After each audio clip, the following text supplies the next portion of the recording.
What happens when the party of the year becomes a public execution? Ella Blackwood, the perfect wife, was about to find out. Her husband brought his mistress, Selina, to their family's biggest charity gala. And Selina wasn't just there to mingle. She was there to replace Ella. In front of hundreds of their city's most powerful people, Selina cornered her and spat the 5 words that stopped the music. "You are just a servant." She was wrong. She had no idea who was really watching and what was waiting inside a simple manila folder that would change everything, forever. The Willow Creek estate was not a home, it was a statement. Set on 300 acres of meticulously manicured land in Greenwich, Connecticut, the staggering limestone mansion was a monument to Blackwood family power. It was featured in Architectural Digest twice and had a name, not just an address. And for Ella Blackwood, it was the most beautiful, isolating prison in the world. Today it was a hive of activity. Dozens of catering staff, florists and technicians bustled under Ella's calm direction. Tonight was the annual Blackwood Foundation Gala, the social event of the season, and as Jonas Blackwood's wife, Ella was its unelected, unpaid and unthanked general. She stood by the French doors overlooking the rear gardens, where a marquee the size of a football field was being given its finishing touches. She wore simple linen trousers and a white silk blouse, her dark hair pulled back in a severe, practical bun. Her only jewelry was the wedding band that felt more like a shackle, and a simple, vintage silver locket she'd had since she was a girl, a stark contrast to the Blackwood uniform of glittering diamonds. "The peonies are clashing with the hydrangeas on table 12, Mrs. Blackwood," a frantic coordinator whispered, holding up a tablet. Ella didn't even look. "It's fine, Mark. The lighting in the marquee will be dim and rose-tinted. It will mute the colors. Just ensure the stems are cut." "Yes, Mrs. Blackwood." He scurried away, marveling at her composure. Her composure was a shield, honed to perfection over 5 years of marriage. She had been Ella Sanchez, a head librarian at the New York Public Library, when she met Jonas Blackwood. He had been a whirlwind of charm, power, and overwhelming force. He hadn't just dated her, he had acquired her, seeing her quiet intelligence and gentle nature as a soothing balm to his chaotic, aggressive life. She had been in love with his potential. He had been in love with her pedigree, not of money but of class. She was something he could never be, genuine.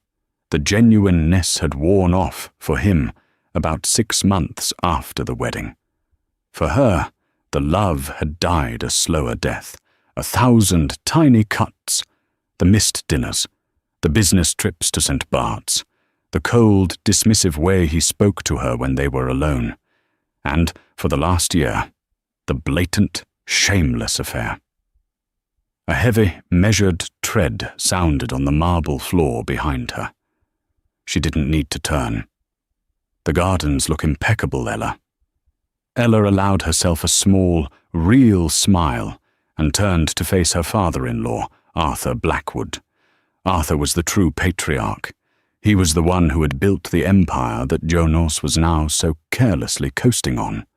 In his late 60s, he still possessed a razor-sharp intellect and an intimidating presence, dressed today in a bespoke Savile Row suit, even on a Saturday. He was the only person in the mansion who saw her. "Thank you, Arthur. I was hoping you'd approve. We're auctioning off a private tour of your famed orchid greenhouse for the Children's Hospital Fund." Arthur nodded, his eyes scanning the lawn. "A good idea. Jonas, of course, wanted to auction off one of his sports cars. Tacky." His gaze softened as it landed on her. "You, my dear, are the only thing of taste my son ever managed to acquire." It was a compliment, but it landed with a familiar sting. Acquire. "Speaking of," Arthur continued, his voice dropping, "my wife Margaret is upset. She feels the chosen shade of blue for the marquis is morose. Ella sighed. Margaret Blackwood, her mother-in-law, was a woman composed entirely of passive-aggressive sighs and veiled insults. She had never forgiven Ella for not coming from a name family. It's midnight sky, Arthur. It's meant to be elegant. It is elegant, Ella, which is precisely why Margaret doesn't understand it. He patted her arm, a rare gesture of affection. Do not let them grind you down. Tonight is your triumph. You've raised more for this foundation in 5 years than my family did in the previous 50. He walked away, leaving Ella to shore up her defenses. He was right. Tonight was important. Later, in her cavernous dressing room, she looked at the gown she had chosen. It was a deep, elegant navy silk, by a designer no one would recognize. It was modest, with long sleeves and a simple boat neck. It was a dress meant to blend in. A hostess dress. A text buzzed on her vanity. It was Jonas, who hadn't been home in 2 days. Running late. Don't wait up. Make sure the crystal is cold. She stared at the message, a cold knot tightening in her stomach. He hadn't said where he was. He hadn't asked how the preparations were. He had just given an order. She took a deep breath, fastened the clasp of her locket, and went downstairs to face the lions. The first guests arrived, as they always did, precisely at 7 o'clock. Rolls-Royce and Bentley doors were opened by valets as a river of old money and new ambition flowed into the Blackwood estate. Senator Harrison, the Barclays, the Sterling family, names that graced bank buildings and hospital wings, all greeted Ella with practiced smiles. Ella, darling, you've outdone yourself again. The grounds are breathtaking, simply marvelous. Ella was the perfect hostess. She smiled, she nodded, she deflected, she complimented. She moved through the crowd like a phantom, her navy dress a shadow among the glittering sequins and bright silks of the other women. Her mother-in-law Margaret was holding court by the grand piano, wearing a gaudy feathered Chanel piece that looked, as Arthur had whispered to Ella, like an ostrich in a fist fight. Ella had just finished a conversation with a museum curator when the air in the grand hall shifted. The ambient chatter dropped by several decibels, replaced by a new, focused intensity. Ella turned. Jonas had arrived, and he was not alone. He stood in the grand entryway, his tuxedo impeccable, a smug, possessive smile on his face. On his arm, practically fused to his side, was a woman who was the antithesis of Ella. Her name was Selena. Ella knew this, just as everyone in their social circle knew. She was a model or an influencer, some vaguely modern profession that required an immense amount of self-promotion. Tonight, Selena was not just promoting herself, she was declaring victory. She was poured into a dress of scalding, fire engine red. It was cut so low it was a miracle of engineering, and it was slit so high that it left nothing to the imagination. Around her neck was a spray of diamonds that Ella recognized with a sickening lurch. The Cartier necklace Jonas had claimed he was buying for an investor's wife last Christmas. They were a stop-motion photograph of audacity. Jonas, the prince, presenting his new, shiny conquest. Selena, the victor, her eyes scanning the room as if measuring for new curtains. Ella felt the blood drain from her face. It was one thing to know about the affair. It was another for Jonas to bring his mistress to the family's most public event, to their home. She felt hundreds of eyes pivot to her. They watched her for a reaction, for a crack, for the mask to slip. This was not just an affair. It was a public execution. Ella took one, single, shuddering breath. She steadied her hands. Then, she did the one thing they didn't expect. She walked towards them, As she crossed the 30 feet of marble, a path parted for her. The silence was absolute. She could hear the click of Selina's stiletto heels on the floor. She stopped a respectable distance in front of them. Jonas's smile faltered, replaced by a look of annoyance. "Jonas, you're late," Ella said, her voice impossibly calm, cool and clear. Selina let out a high-pitched, silvery laugh, designed to grate. "Oh, honey, he's not late. He's just arrived. There's a difference." She thrust her hand out to Ella, the Cartier diamonds on her wrist flashing. "I'm Selina Vance. You must be the party planner. You've done a darling job. It's all very quaint."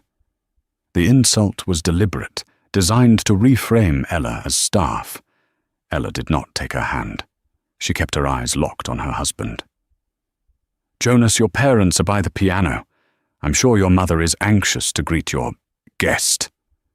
Jonas, ever the coward, just shrugged. "Sena, come on. I'll get you a drink." He steered her away, past the staring guests, leaving Ella standing alone in the center of the vast hall. As Selina passed, she looked back over her shoulder, a cruel, triumphant smirk playing on her surgically perfect lips. Ella stood for a moment, absorbing the impact. She had been stripped, flayed, and humiliated in her own home. She saw her friend, Chloe, a fellow board member, start to move towards her, her face a mask of rage.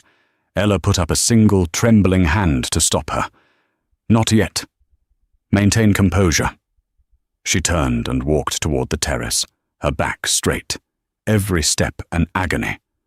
She didn't see Arthur Blackwood, standing in the shadow of the grand staircase, watching his son's monstrous display. His face was not angry. It was something far more terrifying. It was an expression of finality, as if he had just watched a judge's gavel fall. The party, inevitably, resumed. The orchestra, sensing the tension, struck up a lively Vivaldi piece, and the buzz of conversation returned, now more fervent and laced with venomous gossip. The sharks had smelled blood in the water. Ella, however, was a Blackwood. Or at least, she wore the name. She could not fall apart. She retreated to the gardens where the marquee glowed and focused on her duties. She spoke to the catering captain. She checked on the auction items. She smiled at guests, her face an aching mask of porcelain. But Selina was not content with a single dramatic entrance. She was on a mission. Ella was discussing a donation with Senator Harrison when Selina glided up, champagne flute in hand, already on her third. "Excuse me, Senator. I must steal Jonas's wife," she purred, emphasizing the word with a sarcastic drawl. "Duty calls." The senator, uncomfortable, excused himself. Selina leaned in, her perfume, a heavy, cloying scent, washing over Ella. "Darling, the champagne. It's simply not cold enough. I mean, it's not bad, if you're used to drinking Prosecco from a can. But Jonas is used to the best." "We are? Could you fix that?" She didn't wait for an answer, just tapped her empty flute against Ella's arm before sashaying away. It was a power play, small and petty, but effective. She was treating the lady of the house like a waitress. Ella's friend, Chloe, who had been watching from a few feet away, marched over. "Ella, you cannot let her do that. That creature just ordered you to get her a drink. Are you going to let that stand?" "What am I supposed to do, Chloe?" Ella whispered, her voice raw. "'Cause a scene? This gala will raise $500,000 for the pediatric wing. I will not jeopardize that because my husband is who he is. So you're just going to take it? You're going to let that harlot in a red dress wipe her feet all over you?" "I am going to endure," Ella said, her jaw tight. "I am going to finish this night, and then I am going to finish this." Chloe was taken aback by the steel in her friend's voice. "What do you mean?" Before Ella could answer, the next assault began. Jonas and Selina had taken over the main fountain area, a spot usually reserved for the guest of honor. Jonas, fueled by alcohol and Selina's fawning, was laughing loudly, holding her by the waist. Ella was supervising the opening of the silent auction tables nearby. Selina spotted her and called out, her voice carrying across the lawn. "Oh, Ella, there you are! We were just talking about the decor." A hush fell over the guests in the immediate vicinity. "I was just telling Jonas," Selina continued, walking toward Ella, her hips swaying, "that this entire setup is so drab. It's old, it's dusty, it's like a museum no one wants to visit." She reached out and ran a finger along one of the stone statues. "It needs a complete overhaul, a new vision. Something younger, hotter, fresher." She looked pointedly at Ella's simple navy dress and then down at her own revealing red one. The implication was clear. She wasn't just talking about the house. Jonas, standing behind her, just smirked and drank his whiskey. He was enjoying this. He was enjoying watching his wife be torn apart by his mistress. Ella felt a cold, hard rage begin to build beneath the ice of her composure. This was her home. She had poured her soul into this foundation, into this event, into making something good out of the empty, hollow name of Blackwood. "The theme is classic elegance, Selina," Ella said, her voice dangerously quiet. "It's meant to honor the foundation's history, something you clearly know nothing about." Selina's smile faltered for a second, surprised by the clapback, but she recovered quickly. "Oh, history," she scoffed. "History is just what people do when they can't create a future. And trust me, honey, your history here is, well, it's over." She turned to Jonas, pouting. "Jules, baby, I'm bored. This is so stuffy. Let's go to the city. Let's go to One Oak. Let's go live." "We will, baby. We will," Jonas said, placating her. He shot a dark look at Ella. "Stop being so difficult, Ella. Be nice to our guest." Our guest. The final, definitive severing. Ella was no longer his wife. She was the hostess, and Selina was the guest of honor. Throughout this all, Arthur Blackwood was circulating, speaking quietly to his old money contemporaries. He never once looked at the drama unfolding by the fountain. He talked about the stock market with David Sterling. He discussed art with the Barclays. He seemed utterly, completely oblivious. And that, more than anything, is what broke Ella's heart. She had thought, foolishly, that he was her ally. But tonight, it seemed, she was truly, completely alone. The night wore on. The auction was a success, despite the toxic undercurrent. Ella had managed to avoid both Jonas and Selina for nearly an hour, finding refuge in the logistics, coordinating the flow of the live auction from a small alcove near the main stage. But Selina was a predator, and she wasn't finished with her prey. She found Ella as she was reviewing the final pledge numbers with the event coordinator. This time, Selina wasn't just tipsy. She was drunk, her voice louder, her movements more erratic. "Well, well, well," Selina slurred, leaning against a marble pillar. "Look at her. The little worker bee, still buzzing around." Mark, the coordinator, looked at Ella, terrified. Ella gave him a nod. "It's all right, Mark. Thank you. I'll take it from here." Mark fled. Ella turned to face Selina, her patience gone, replaced by a cold, weary exhaustion. "What do you want, Selina?" "What do I want?" Selina laughed, a harsh, ugly sound. "I want you to stop pretending." She pushed off the pillar and staggered closer, her red dress now looking cheap and wrinkled under the harsh light. She was close enough that Ella could smell the stale champagne on her breath. "You walk around here with your little clipboard and your sad little bun, acting like you're the queen. You're not. You're a placeholder, a warm body, a nanny for the old man. You are drunk, Ella said flatly. You should go home. Oh, I am home, baby, Selina hissed, her eyes narrowing. Or I will be, as soon as the trash is taken out. She was speaking loudly now. The orchestra had just finished a piece, and in the resulting quiet, her voice, amplified by rage and alcohol, carried across the entire marquee.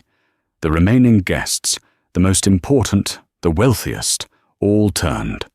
Jonas, who had been at the bar, started to walk over, a look of mild annoyance on his face, as if his pet tiger were misbehaving. Selina saw the audience. She grew taller. This was her moment. This was the coup de grace. She pointed a long, scarlet-nailed finger directly at Ella's chest. You know what you are, she spat, her voice dripping with contempt. You're a charity case. Jonas's little charity project. He felt sorry for you in your little library, with your little cardigans and your sad, empty life. Ella stood, rooted to the spot, her face pale. She could feel the stares of Senator Harrison, of the Barclays, of every person she had worked with for 5 years. He's done feeling sorry for you, Selina sneered. Now he wants a woman. He wants me. And you? You can go back to whatever hole you crawled out of. She grabbed a champagne flute from a passing waiter's tray and downed half of it. You know, you're a wonderful party planner, Ella. I'll give you that. You've been planning this whole party like it's your job. Because it is. It's all you're good for. She took a step closer until her face was inches from Ella's. You're not the lady of the house, she whispered, just loud enough for the first few rows of people to hear. You are just a servant. Silence. Absolute, crushing, profound silence. The only sound was the faint hum of the generator and Selina's own ragged breathing. Ella's eyes filled with tears, hot and sudden. She had endured the affair, the neglect, the coldness. But this public branding, in front of everyone, it shattered her. Jonas finally arrived, grabbing Selina's arm. Sena, okay, that's enough.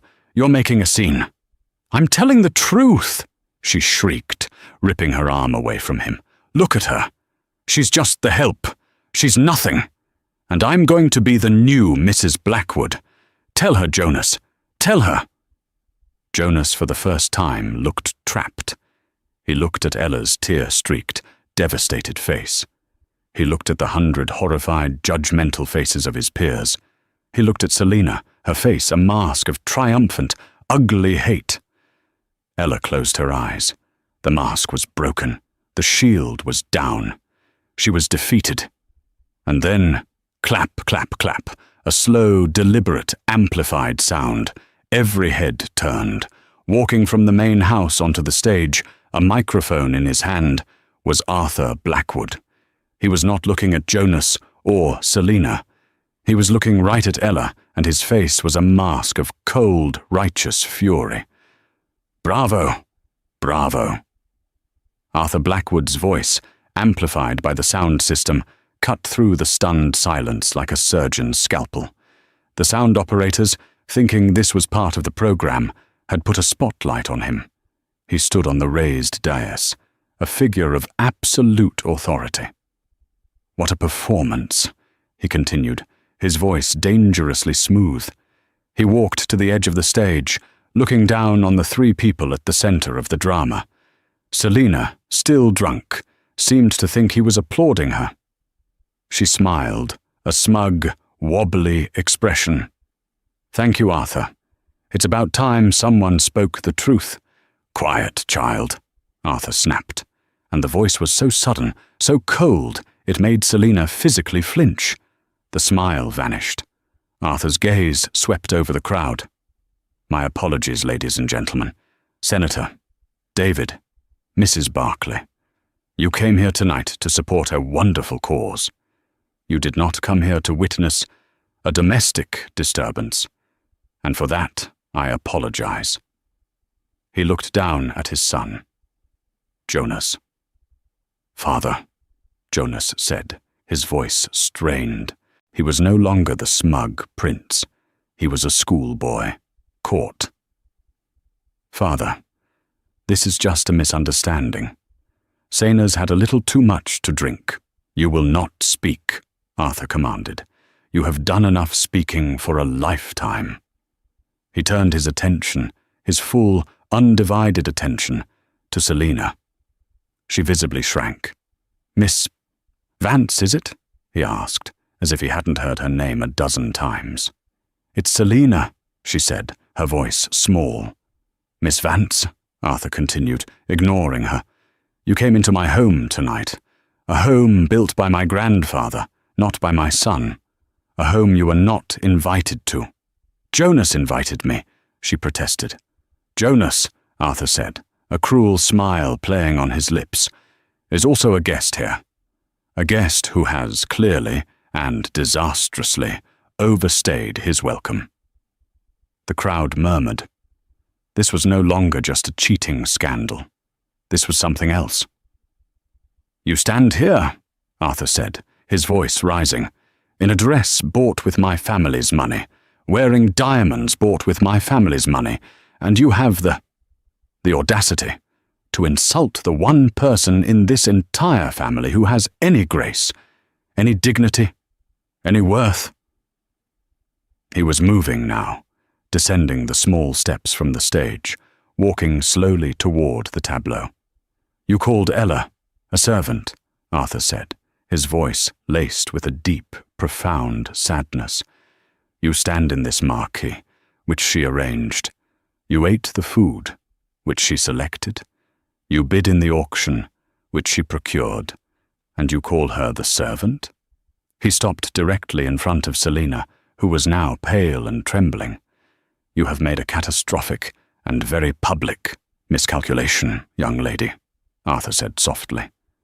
"You see, you assumed that because my son is a weak, faithless, and utterly predictable fool, that I am too." He then looked past her, past Jonas, to Ella, who was watching him, her face a mask of tear-streaked confusion. "Ella, my dear," he said, his voice softening just a fraction. "For 5 years, you have been the one and only Blackwood in this house. You have been its keeper, its conscience, its heart." He reached into the inner pocket of his tuxedo jacket. He pulled out not a handkerchief, but a long, folded set of documents, bound by a simple paperclip. Jonas's eyes widened. "Father, what is that? What are you doing?" "I'm correcting a mistake, Jonas," Arthur said. "A mistake I made 35 years ago, when I decided you were fit to carry my name." He turned back to Ella, and his next words stopped the heart of every person listening. "Selina is right about one thing," Arthur announced, his voice booming again. "There is a servant in our midst." He looked at Jonas. "And there is the lady of the house." He looked at Ella.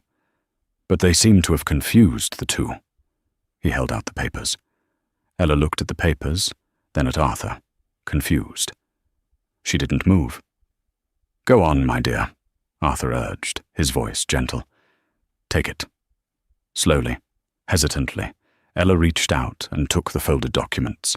Her hands were shaking so badly she could barely hold them. She looked down and read the first line. It was a legal document. A deed transfer. "Father, what is this?" Jonas all but shouted, panic finally breaking through his arrogant facade. "This is not funny. The party is over. Everyone, go home." "No one is going anywhere," Arthur barked, "and you will not give orders in this house again." He turned back to the crowd. "You see, my son, like many men who are given everything, believes he earned it. He believes this house, Willow Creek, is his. He believes the company is his. He believes the name is his." Arthur shook his head. "An unfortunate assumption. I am, as many of you know, a very careful man. I am not, as it turns out, a very trusting one, especially not of my own blood. He pointed to the papers in Ella's hand. Jonas, Arthur said, you seem to have forgotten. You don't own this house. You never did. I do. It was part of my personal trust, not the family fund you've been so busy embezzling. Jonas went white. Embezzling? I was borrowing.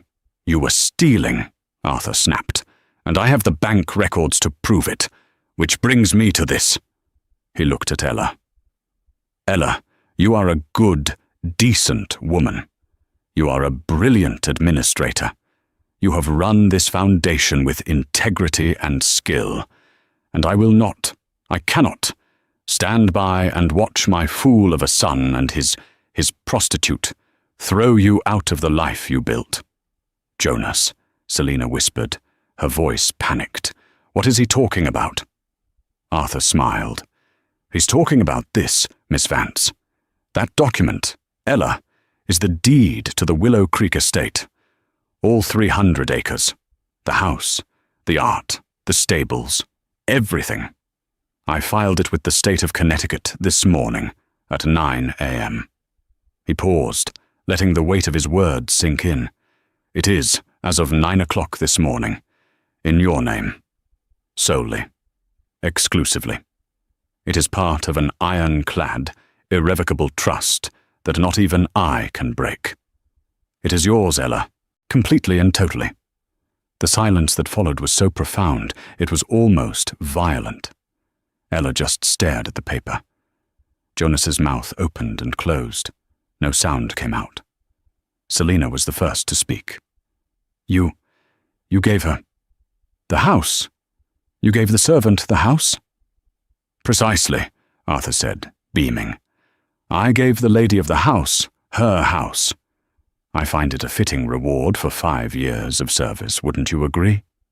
You can't do this, Jonas finally roared, lunging at his father. I'll sue you. I'll have you declared incompetent. This is my birthright. 2 security guards, who had been on Arthur's personal payroll for years and were loyal only to him, intercepted Jonas before he got within 5 feet, grabbing his arms. Your birthright? Arthur scoffed. Your birthright was a good name, which you destroyed. It was a world-class education, which you wasted. And it was a loving, brilliant wife, which you... Well, he gestured to Selina. Ella, Arthur said, turning to her, his eyes warm. You are the mistress of this house, legally, morally, finally. He looked at the security guards holding his sputtering, enraged son. Then he looked at Selina, who seemed to have been frozen in place, her mind unable to process this reversal of fortune. My dear, Arthur said to Ella, a small, wicked smile on his face. Your first official duty. What do you want to do with the help? Ella looked up. Her tears were gone. Her face, which had been a mask of pain, was now hardening into something else. Something new. Something strong. She looked at Jonas, his face purple with rage, held by security. She looked at Selina, her red dress a garish joke, her face a mask of stunned disbelief. She looked at the paper in her hand, the deed, her freedom, her power. She took a deep breath. Ella looked at the paper in her hands. Not just a deed, but a key, a weapon, and a shield, all in one. She felt the weight of it, the dense, fibrous reality of the paper. She had been so empty, so hollowed out, and now, in an instant, Arthur had filled her back up with power. She looked up, her gaze bypassing Jonas, and landed directly on Selina. You're right, Ella said, her voice clear and carrying. No microphone needed. The entire crowd leaned in. I am a servant. I have been serving this family. I've been serving this foundation. And I've been serving a man who was not worthy of my time. She then turned to her husband, who was still struggling in the guard's grip. Jonas, she said, and his name was a cold, sharp icicle. "You brought this person into my home. It's my home!" He spat, his face contorted. "My father is insane. It's my home." "Not anymore," Ella said simply. She held up the deed. "It's mine." She took a step towards Selina, who instinctively took a step back. "As the owner of this property," Ella said, relishing the words, "I am exercising my right to have uninvited guests removed." She looked at the two security guards. "Gentlemen, Miss Vance is trespassing. Please escort her off the property." "What? No, you can't!" Selina shrieked. "Jonas, do something!" Jonas just thrashed against the guards. "This is illegal. Ella, you bitch! You planned this!" "No," a new voice said. It was Mr. Harrison, the Blackwood family's long-time attorney, who had been standing quietly by the bar, nursing a single glass of water all night. He stepped forward, adjusting his glasses. "I can assure you, Mr. Blackwood," he said to Jonas, "it is all perfectly legal. I drew up the trust documents myself, per your father's instructions. They are, as he said, ironclad. The transfer is final." Selina's face crumpled. This was not a joke. This was real. "Please," she whimpered, her entire demeanor changing from predator to pathetic prey. "Ella, Mrs. Blackwood, I'm sorry. I was drunk. I didn't mean it." "Yes, you did," Ella said, her voice devoid of pity. "You meant every word. You just miscalculated the outcome." The guards, one now free from Jonas, took Selina's arm. She didn't fight. She was sobbing, mascara and broken dreams running down her face. "Jonas, don't let them. I love you." Jonas, however, was in his own private hell. He had stopped fighting and was just staring, mute at his father. "As for you," Ella said to Jonas, "you are not a guest. You are my husband. For now." She turned to Arthur. "Arthur, please, let him go." Arthur nodded. The guard released Jonas, who stumbled, straightening his ruined tuxedo. He looked at Ella, his eyes full of a hatred, so pure it was terrifying. "You will pay for this, Ella," he hissed. "No, Jonas, I'm done paying," she replied. She turned to the remaining guests. "I believe my father-in-law is right. The party is over. Thank you all for your generous donations. We will mail you the final tallies. Good night." It was a dismissal. The guests, thrilled and horrified, began to file out in a silent, stunned exodus. It was the most talked-about exit in Greenwich history. Within 10 minutes, the marquee was empty. All that remained was Ella, Arthur, Jonas, and the debris of 1,000 broken champagne glasses. Jonas started toward the house. "Where are you going?" Ella asked. "I'm going to my room," he spat. "No," Ella said. "You're not. You don't have a room here. You can pack a bag. 1. You have 10 minutes. Then you will leave my property." "Ella," he roared, "you can't throw me out. I'm your husband." "And that," Ella said, "is the real twist." She walked over to the table where she'd left her own purse. She pulled out a similar-looking manila folder, though hers was crumpled and tear-stained. She threw it at his chest. "What's this?" he asked, confused. "Those," Ella said, "are divorce papers. I had my lawyer draw them up 3 weeks ago. I was, foolishly, waiting until after the gala to serve them. I wanted to do this quietly, respectfully." She laughed, a dry, bitter sound. "You and her taught me that respect is a currency I can no longer afford." Jonas was stunned. You were leaving me?" "Of course I was," Ella said. "Did you think I was going to be your mother's punching bag and your personal doormat forever?" Now it was Arthur's turn to be stunned. He looked from the papers in Jonas's hand to the deed in Ella's. He suddenly burst into a deep, rolling laugh. "My God," Arthur said, wiping a tear from his eye. "I knew you were brilliant, Ella. I had no idea." You didn't know?" Ella asked. "No," Arthur said. I thought I was saving you. I thought you were trapped, and I was giving you the castle so you'd have the power to kick him out. I've been planning this for 6 months, ever since I saw the first credit card bill for that Cartier monstrosity." "And I," Ella said, a slow smile spreading across her face, "was planning on taking half of his holdings in the divorce, which I knew would be a long, ugly fight. I was going to use the money to start a new foundation, one without the Blackwood name." They looked at each other. Two master tacticians who had accidentally coordinated a pincer movement. Jonas looked between his wife, who had been planning to leave him, and his father, who had just disinherited him. He was a man with nothing, no house, no wife, and as he was about to find out, no money. "Oh, and Jonas," Arthur said, a final, cold blade. "About those embezzled funds. Mr. Harrison has already filed the paperwork. As of Monday morning, you are removed from the board, your accounts are frozen, and you are officially cut off." Jonas looked at his father. He looked at his wife. He said nothing. He just turned, defeated, and walked out of the marquee, across the lawn, and down the long, dark driveway. They watched him go, a single, pathetic figure, until he was swallowed by the night. The aftermath of the gala was not a quiet wave, but a legal tsunami. The very next Monday, Ella was served with a barrage of legal notices.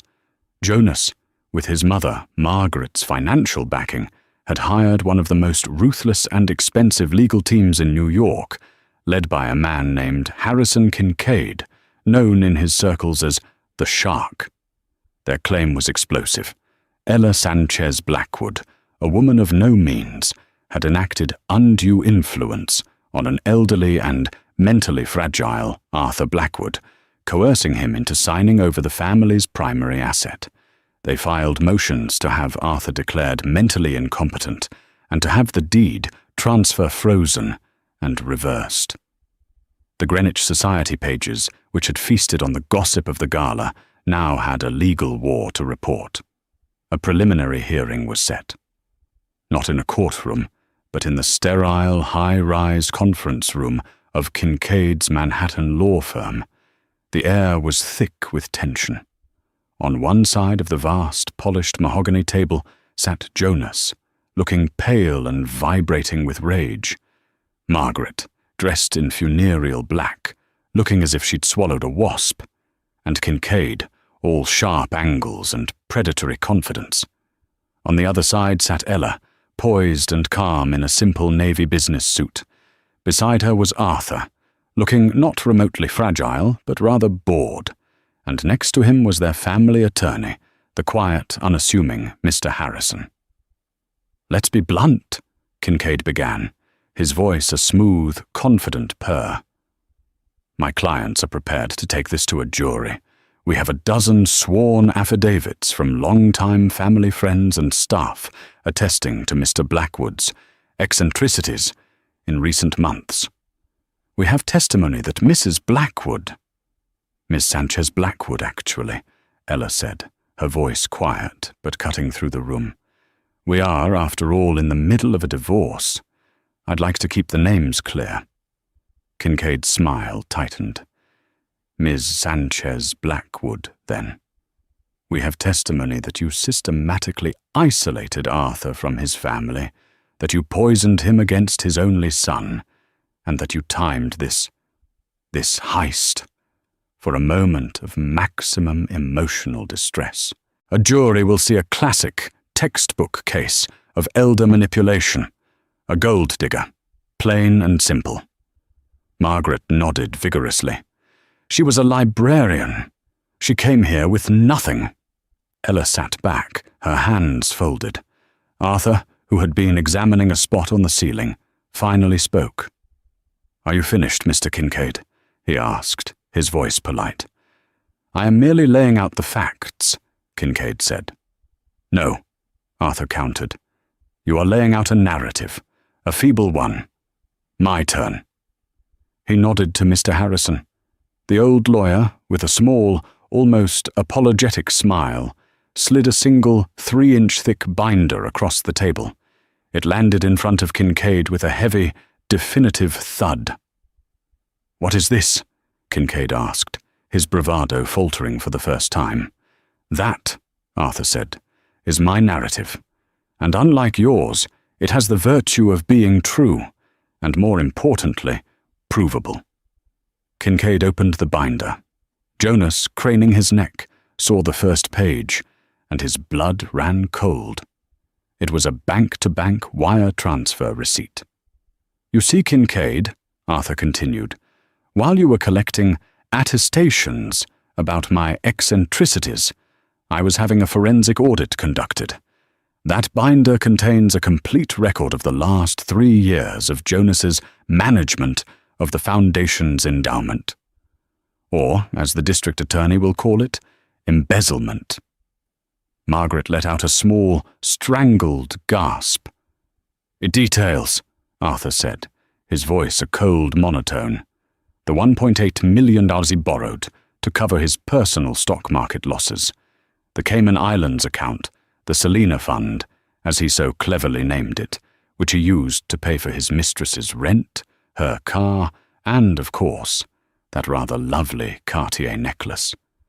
It details the wire fraud, the tax evasion, the myriad ways he has been stealing from this family and from the children's hospital for half a decade." Kincaid was no longer speaking. He was just reading, his face growing paler. He was a shark, but he knew what a nuclear bomb looked like. "So here is my offer," Arthur said, leaning forward. "You can take this to a jury, by all means, and I will in turn hand this binder over to my very good friend, the DA. I will have Jonas's assets frozen by the end of the day. He won't just be poor, he will be imprisoned. We are talking 10 to 15 years, minimum." Jonas was ashen. "Father, you wouldn't—" "You tried to have me declared senile, boy," Arthur spat, his mask of boredom gone, replaced by a cold fire. "You stood by and let that creature humiliate the one person in this family with any decency. Wouldn't is no longer in my vocabulary." He settled back in his chair. "Or, there is option 2. Mr. Harrison has the papers." Harrison slid a second, much thinner folder across the table. "You and your mother will drop every single lawsuit.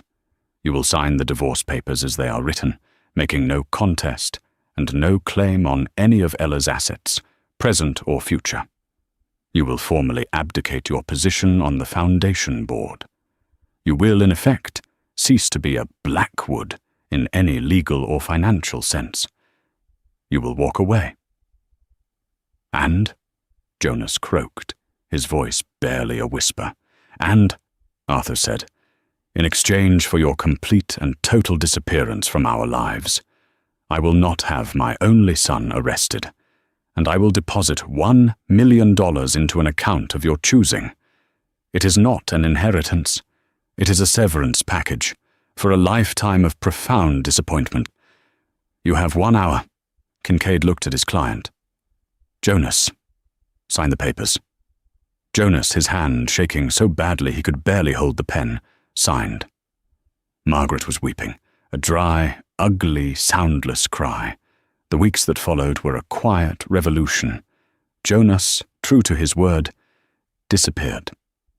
The last Ella heard, he and Selena had taken the $1 million, which Arthur, as a final twist of the knife, had put into a trust that paid out in monthly increments, and moved to a high-rise condo in Aventura, Florida. Their relationship, built on the thrill of shared conquest, quickly soured when faced with the banality of a budget. The Miami society pages, a far cry from Greenwich, occasionally reported on their screaming matches in public. Margaret, having lost her son, her status, and her access to the main Blackwood accounts, retreated to the summer cottage in Palm Beach, a place she had always despised as common. She sent one final vitriolic email to Ella. "I hope you are lonely in that big, empty house, Ella.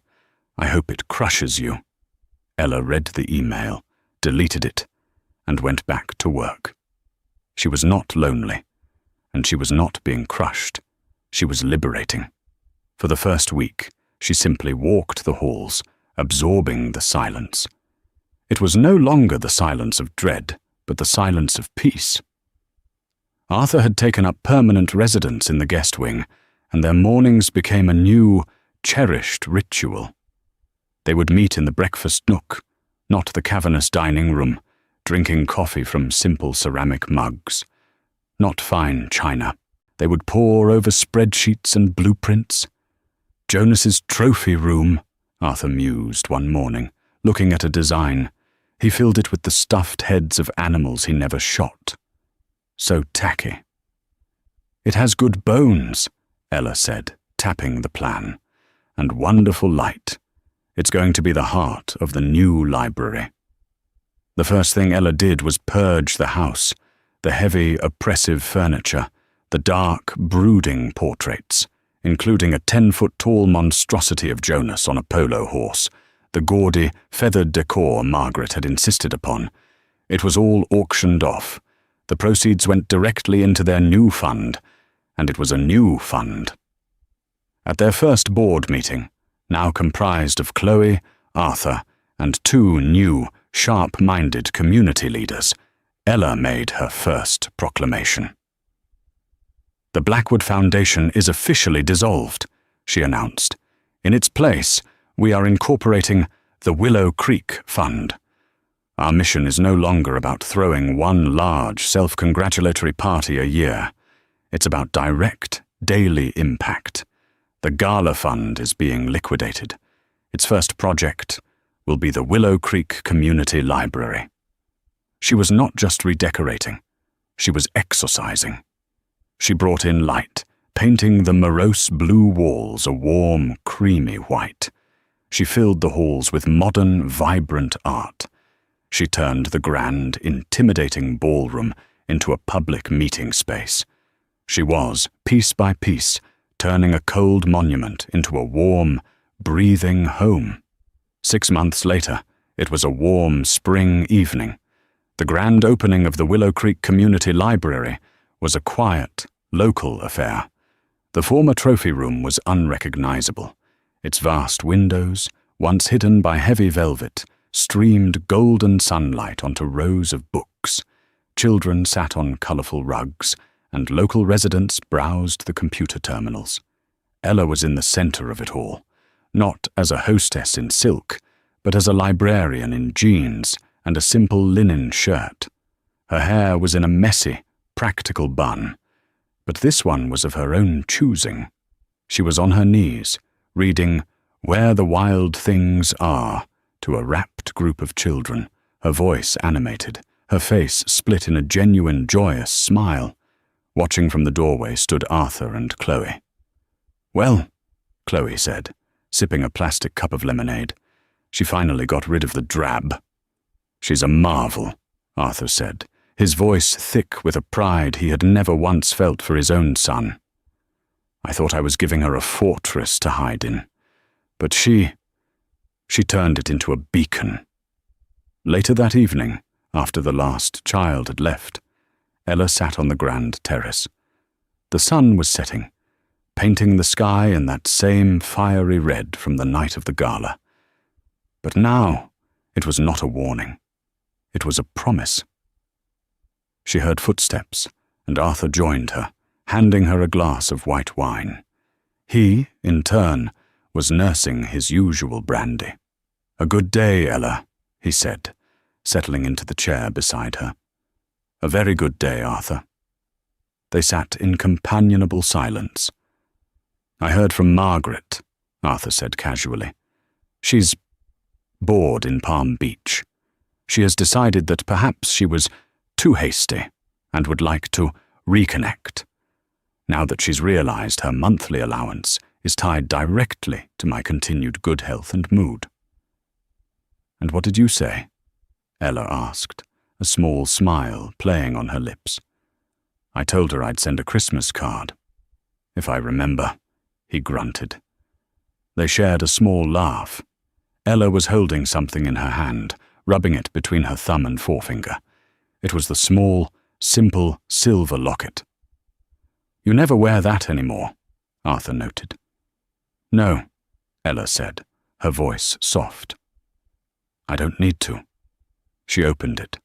The tiny, faded photo of the young, hopeful librarian she had been stared back. This was my mother's. I wore it for protection. It was my armor, a reminder of who I was, where I came from, to keep me humble. "There is nothing wrong with being humble, my dear," Arthur said. "No," Ella agreed. "But there is a vast difference between being humble and being humbled. I was humbled, daily, in this house. I wore this to remind myself that there was a me separate from the Mrs. Blackwood they treated like staff. It was a shield." She looked at the small, earnest face in the photo. "I don't need a shield anymore, Arthur. I've become the fortress." She didn't throw the locket. That would have been too dramatic, too wasteful. She simply set it down on the table beside her. A relic. A memento of a war she had, quite definitively, won. "So," Arthur said, taking a sip of his brandy, "the house is yours. The foundation is thriving. The library is open. Jonas is a bad memory, and Margaret is a punchline. What on earth will you do now, Ella?"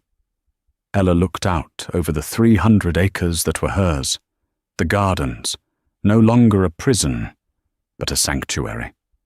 The trees, their leaves rustling in the gentle night breeze, the warm, glowing lights from her library in the distance. She took a deep, clean breath, the first one in 5 years. "I think," she said, a slow, radiant smile spreading across her face, "I'll do what I've always wanted to do." "And what's that?" She turned to him, her eyes clear and bright in the twilight. "Live.